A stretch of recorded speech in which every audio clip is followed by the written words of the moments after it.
ناظرین، حضرت زینب بنت علی سلام اللہ علیہ 5 جمادی الاول سن 5 ہجری بتاریخ 1 اکتوبر 626 عیسوی کو مدینہ رسول میں گھرانہ عصمت و طہارت میں حضرت رسول خدا صلی اللہ علیہ وآلہ وسلم کی طاہرہ بیٹی حضرت فاطمہ الزہرا سلام اللہ علیہ کی جھولی اقدس میں وارد ہوئیں۔ حضرت علی اور حضرت فاطمہ الزہرا سلام اللہ علیہ کی بیٹی یعنی حضرت محمد مصطفیٰ صلی اللہ علیہ وآلہ وسلم کی نواسی تھیں۔ آپ واقع کربلا کی سب سے نمایاں خاتون تھی۔ تاریخی کتابوں میں آپ کے ذکر شدہ القابات کی تعداد تقریباً 61 ہے۔ ان میں سے کچھ مشہور القابات یہ ہیں: ثانی زہرا، عالمہ غیر معلمہ، نائبۃ الزہرا، عقیلہ بنی ہاشم، نائبۃ الحسین، صدیقہ صغریٰ، محدثہ، زاہدہ، فاضلہ، شریکۃ الحسین، رضیہ بالقدر۔ حضرت زینب سلام اللہ علیہ کو حضرت محمد مصطفیٰ صلی اللہ علیہ وآلہ وسلم کی زیارت کرنے اور ان سے سیکھنے کا موقع ملا۔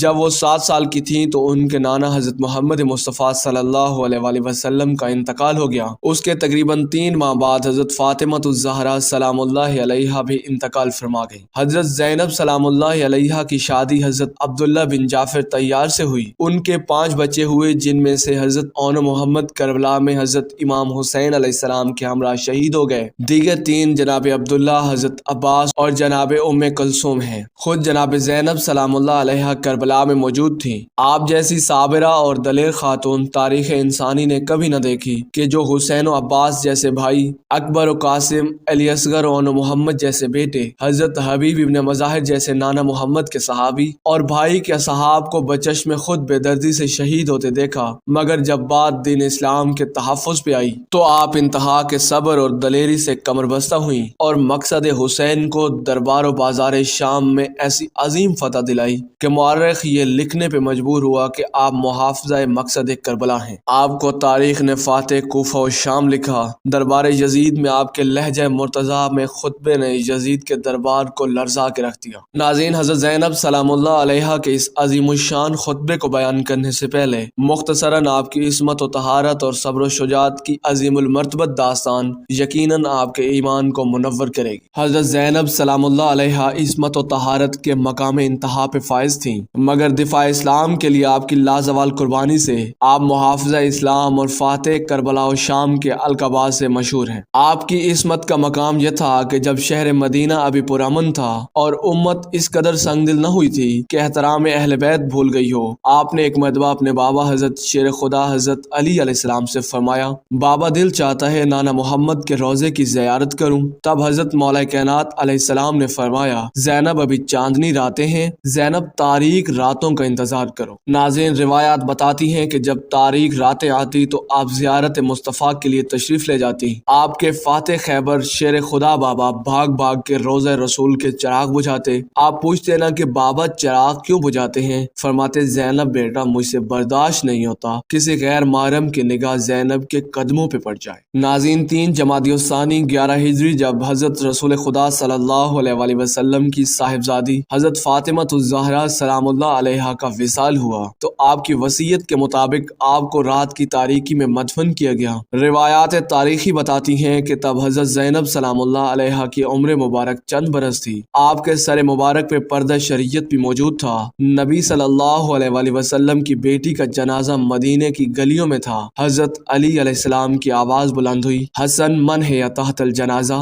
حسن بیٹا جنازے کے نیچے کون ہے؟ تب حضرت حسن علیہ السلام نے فرمایا، بابا ہے یا اختی زینب؟ بابا یہ تو میری بہن زینب ہے۔ روایات کے الفاظ ہیں کہ تب نبی کی بیٹی کا جنازہ رکھوا دیا گیا۔ حضرت علی علیہ السلام فرمانے لگے، حسن بیٹا پہلے بہن کو گھر پہنچاؤ۔ مولا نے فرمایا، کجا زینب بنت علی، کجا مدینہ کی گلیاں۔ ناظرین، جب قافلہ گھرانہ اہل بیت 28 رجب 60 ہجری کو مدینہ سے مکہ اور پھر مکہ سے کربلا کی جانب رواں دواں تھا، تب حضرت زینب سلام اللہ علیہ کا محمل ہاشمی جوانوں کی حصار میں تھا۔ حضرت امام حسین کے ہم شکل پیغمبر بیٹے حضرت علی اکبر آپ کو سوار کراتے۔ تاریخ کہتی ہے کہ اس سفر میں اس قافلے کے سپہ سالار حضرت عباس ابن علی اپنا گھوڑا اس قافلے سے کئی میل آگے دوڑاتے اور اس طرف آنے والے مسافروں سے کہتے، یہ راستہ چھوڑ دو، آج اس راستے سے گھرانہ بنی ہاشم کی شہزادی نبی و علی کی آنکھوں کی ٹھنڈک زینب بنت علی تشریف لاتی ہیں۔ مگر آپ کے یہ مان 10 محرم 61 ہجری کو پامال ہو گئے اور عصر عاشور تک آپ کے بھائیوں، بیٹوں اور مہمانوں کو شہید کر دیا گیا، آپ کے خیام جلا دیے گئے اور آپ کے املاک لوٹ لیے گئے۔ ناظرین، واقعہ کربلا کے بعد حضرت زینب سلام اللہ علیہا کا کردار بہت اہم ہے۔ واقعہ کربلا کے بعد وہ دمشق لے جائے گئے، جہاں یزید کے دربار میں دیا گیا ان کا خطبہ بہت مشہور ہے۔ آپ نے اپنے خطبے میں فرمایا: اے یزید، اگر حادثات زمانے نے ہمیں اس موڑ پہ لا کھڑا کیا ہے اور مجھے قیدی بنایا گیا ہے، لیکن جان لے میرے نزدیک تیری طاقت کچھ بھی نہیں۔ خدا کی قسم، خدا کے سوا کسی سے نہیں ڈرتی، اس کے سوا کسی اور سے گلہ و شکوہ بھی نہیں کروں گی۔ اے یزید، مکر و حیلے کے ذریعے تو ہم سے جتنی دشمنی کر سکتا ہے کر لے، ہم اہل بیت پیغمبر سے دشمنی کے لیے تو جتنی بھی سازشیں کر سکتا ہے کر لے، لیکن خدا کی قسم تو ہمارے نام کو لوگوں کے دل و ذہن اور تاریخ سے نہیں مٹا سکتا، اور چراغ وحی کو بھی نہیں بجھا سکتا۔ تو ہماری حیات اور ہمارے افتخارات کو نہیں مٹا سکتا، اور اسی طرح تو اپنے دامن پر لگے ننگ و عار کے بدنما داغ بھی نہیں دھو سکتا۔ خدا کی نفرین و لعنت ہو ظالموں اور ستمگروں پر۔ واقعہ کربلا کے بعد زینب بنت علی سلام اللہ علیہا کا کردار بہت اہم ہے۔ واقعہ کربلا کے بعد وہ قیدی بنا کر کئی شہروں سے گزار کر دمشق لے جائی گئیں۔ انہوں نے سفر اسیری میں کئی خطبے دیے، ان میں سے ایک خطبہ یزید بن معاویہ کے دربار میں دیا۔ ان کے دیگر فصاحت و بلاغت سے بھرپور خطبات کی طرح ان کا یہ خطبہ بہت مشہور ہے، جس نے یزید کے دربار پر لرزہ طاری کر دیا تھا۔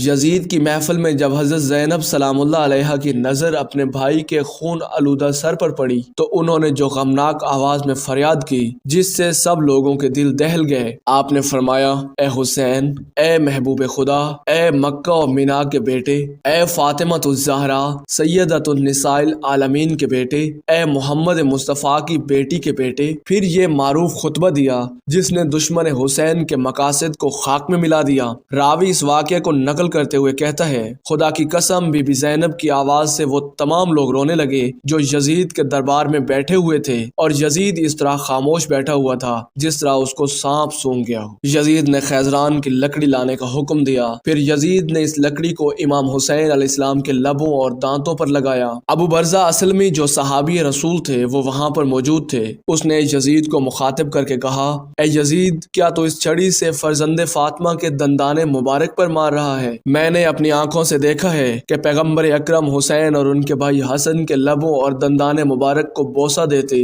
اور فرماتے کہ تم دونوں جوانان جنت کے سردار ہو، جو تمہیں قتل کرے خدا اس کو قتل کرے اور اس پر لعنت کرے اور اس کے لیے جہنم کو آبادہ کرے، اور وہ بہت خراب جگہ ہے۔ یزید علیہ اللہ عنہ غصے میں لال پیلا ہونے لگا اور حکم دیا کہ صحابی رسول کو باہر نکال دو۔ یزید نے جب دوبارہ حضرت امام حسین علیہ السلام کے دندان مبارک اور ہونٹوں پر چھڑی پھیر کر بے حرمتی کی اور فخریہ اشعار پڑھے تو حضرت زینب بنت علی سے رہا نہ گیا۔ انہوں نے کھڑا ہو کر وسیع خطبہ ارشاد فرمایا، یزید کی تحقیر اور مذمت کی، اہل بیت کی شان بیان کی اور لشکر یزید کے مظالم بیان کیے۔ ناظرین، آپ کو مختصراً خطبہ زینبیہ بیان کریں گے کہ جس نے یزیدیت کی کمر توڑ دی اور مقصد یزید کو خاک میں ملا دیا۔ حضرت زینب بنت علی نے خطبہ اللہ کے نام سے شروع کیا۔ سب تعریفیں اس خدا کے لیے ہیں جو کائنات کا پروردگار ہے، اور خدا کی رحمت نازل ہوں پیغمبر اسلام صلی اللہ علیہ وآلہ وسلم پر اور ان کی پاکیزہ عطرت و اہل بیت پر۔ اما بعد، بالآخر ان لوگوں کا انجام برا ہے جنہوں نے اپنے دامن حیات کو برائیوں کی سیاہی سے داغدار کر کے اپنے خدا کی آیات کی تکذیب کی اور آیات پروردگار کا مذاق اڑایا، حق کا انکار کرنے والوں کو مہلت دی۔ پھر سورہ آل عمران آیت 178 میں فتح مکہ کی طرف اشارہ ہے کہ رسول خدا صلی اللہ علیہ وآلہ وسلم نے ابو سفیان، معاویہ اور قریش کے بزرگ افراد اور اپنے دشمنوں کو بخش دیا تھا اور فرمایا تھا تم آزاد ہو۔ پھر اس آیت کو حضرت زینب بنت علی نے استعمال کیا: اے یزید، کیا تو سمجھتا ہے کہ تو نے ہم پر زمین کے گوشے اور آسمان کے کنارے تنگ کر دیے ہیں، اور رسول کی آل کو رسیوں اور زنجیروں میں جگڑ کر در بدر پھرانے سے تو خدا کی بارگاہ میں سرفراز ہوا اور ہم رسوا ہوئے؟ کیا تیرے خیال میں ہم مظلوم ہو کر ذلیل ہو گئے اور تو ظالم بن کر سر بلند ہوا؟ کیا تو سمجھتا ہے کہ ہم پر ظلم کر کے خدا کی بارگاہ میں تجھے شان و مقام حاصل ہو گیا؟ آج تو اپنی ظاہری فتح کی خوشی میں سرمست ہے، مسرت و شادمانی سے سرشار ہو کر اپنے غالب ہونے پر اترا رہا ہے، اور خلافت کے ہمارے مسلمہ حقوق کو غصب کر کے خوشی و سرور کا جشن منانے میں مشغول ہے۔ اپنی غلط سوچ پر مغرور نہ ہو اور ہوش کے سانس لے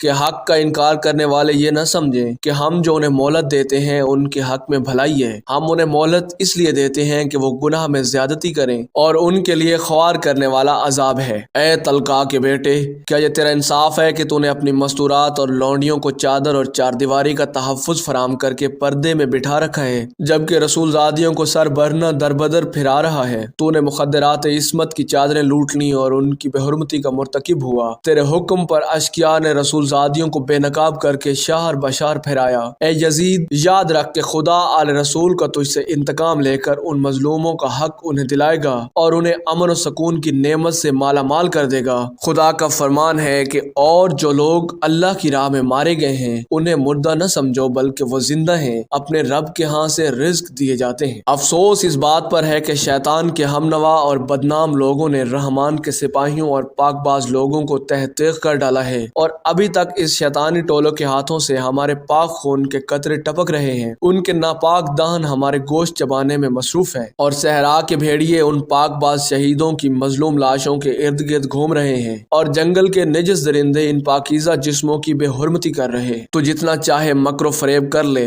اور بھرپور کوشش کر کے دیکھ لے، مگر تجھے معلوم ہونا چاہیے کہ تو نہ تو ہماری یاد لوگوں کے دلوں سے مٹا سکتا ہے اور نہ ہی وحی الہی کے پاکیزہ آثار محو کر سکتا ہے۔ تو یہ خام خیال اپنے دل سے نکال دے کہ ظاہر سازی کے ذریعے ہماری شان و منزلت کو پالے گا۔ تو نے جس گھناؤنے جرم کا ارتکاب کیا ہے اس کا بدنما داغ اپنے دامن سے نہیں دھو پائے گا۔ تیرا نظریہ کمزور اور گھٹیا ہے، تیری حکومت میں گنتی کے چند دن باقی ہیں، تیرے سب ساتھی تیرا ساتھ چھوڑ جائیں گے، تیرے پاس اس دن کی حسرت و پریشانی کے سوا کچھ نہیں بچے گا جب منادی ندا کرے گی کہ ظالم و ستمگر لوگوں کے لیے خدا کی لعنت ہے۔ امام حسین علیہ السلام کی شہادت کے بعد اب مردوں میں سوائے زین العابدین کے کوئی اور نہ بچا تھا جو بیمار تھے۔ یزیدی فوج کے کچھ سپاہی اہل بیت مطہرات کے خیموں کو آگ لگا کر لوٹ کسوٹ میں مصروف تھے کہ اچانک ایک روبدار آواز نے ان کے قدم روک دیے۔ خبردار، مزید آگے آنے کی ہمت نہ کرنا۔ یہ آواز نبی صلی اللہ علیہ وآلہ وسلم کی نور نظر نواسی شیر خدا حضرت علی علیہ السلام کی لخت جگر اور خاتون جنت حضرت فاطمہ الزہرا سلام اللہ علیہا کی گوشہ جگر صاحبزادی حضرت زینب بنت علی کی تھی۔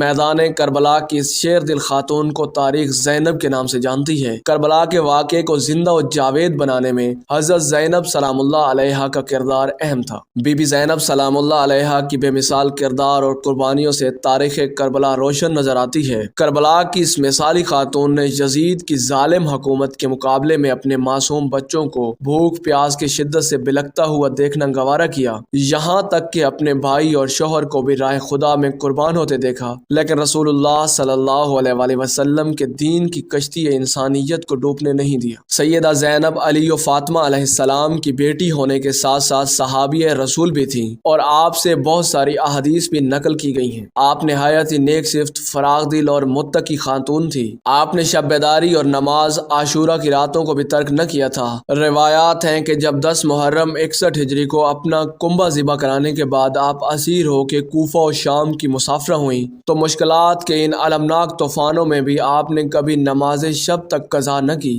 امام حسین علیہ السلام کی وصیت بھی روایت ہوتی ہے کہ زینب بہن مجھے نماز شب میں نہ بھلانا۔ امام حسین علیہ السلام جب مدینہ سے کوفہ کے لیے روانہ ہوئے تو اپنی بہن زینب بنت علی اور ان کے 2 صاحبزادے اون و محمد کو بھی قافلے میں شامل کر لیا۔ حضرت زینب سلام اللہ علیہا مدینہ سے کربلا کے صحرا تک قدم بقدم اپنے بھائی حسین کے ساتھ رہی۔ میدان کربلا میں ایک ایک کر کے بی بی زینب کے تمام بھائی اور بھتیجے شہید ہوتے رہے۔ ناظرین، روایات بتاتی ہیں کہ آپ کو کوفہ و شام کا سفر ایسے محملوں میں کروایا گیا جو بیٹھنے کے قابل نہ تھے، یعنی بے پلان تھے، اور آپ نے سینکڑوں میلوں کا یہ سفر بے پلان اونٹوں اور پیدل کیا۔ مکہ و کربلا، کوفہ و شام کے پرفتن رستوں کی تھکی ہوئی اور بھائیوں بیٹوں کی موت کی اجڑی ہوئی زینب کا انتقال 15 رجب 62 ہجری بتاریخ 29 مارچ 682 عیسوی کو دمشق موجودہ شام میں ہوا۔ آپ کی مزار اقدس آج بھی وہیں موجود ہے۔